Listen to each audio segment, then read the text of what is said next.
नमस्कार, जय जिजाऊ, जय शिवराय, जय शंभूराजे. तर आज मी निघाली आहे, पण मी एकटी नाही बरं का. तर माझ्या मामाची मुलगी ज्ञानदा आली आहे. ती म्हणाली, वहिनी पुण्यामध्ये काय आहे गं, ते मला दाखवायला नेशील का? तर चल म्हटलं. तर कुणाकुणाची आत्याची आणि मामाची मुलं अशी दाजी आणि वहिनी म्हणतात, नक्की कमेंट करून सांगा. आणि त्याचबरोबर आम्ही सर्वात प्रथम आलो ते म्हणजे श्रीमंत दगडूशेठ गणपती बाप्पाचं दर्शन घेण्यासाठी. आज जायचं होतं, पण गर्दीच इतकी होती की मग आम्ही बाहेरनंच दर्शन घेतलं. पुढे काय, मग शॉपिंगची सुरुवात झाली. मला वहिनी गळ्यातलं पाहिजे आणि कानातलं पाहिजे. मग चाललो होतो आम्ही तुळशीबागच्या दिशेने. तिकडे जाता जाता तिला फुलांची हे सगळी मार्केट दिसलं. म्हणली, बापरे कसली भारी फुलं आहेत. म्हटलं, तुला घ्यायचं आहे का? म्हटली, काय करायचं आहे, मला नाहीत केस. मग म्हटलं, चल तुळशीबागेत जाऊन शॉपिंग करायला सुरुवात करू.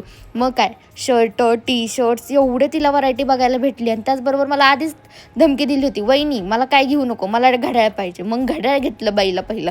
आणि मग काय, इकडं आली. मग म्हणली नेलपेंट. मग इथं भांडीकुंडीचा सेट बघितला. घ्यायचं आहे का? नको नको, लई आहे ती.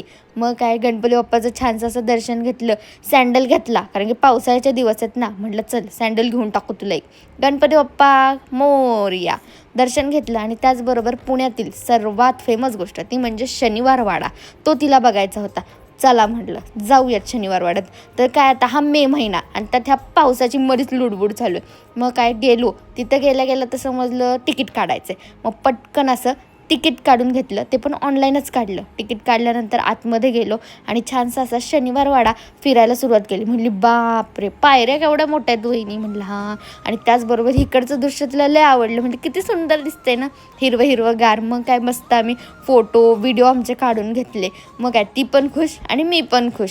शनिवार वाडा फिरतच होतो, पण गर्दीच एवढी होती की बापरे, मे महिना म्हणजे सुट्टीचा महिना.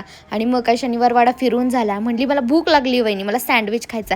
मस्त असा सँडविच खाल्ला. कसा वाटला आजचा व्लॉग नक्की कमेंट करून सांगा. धन्यवाद.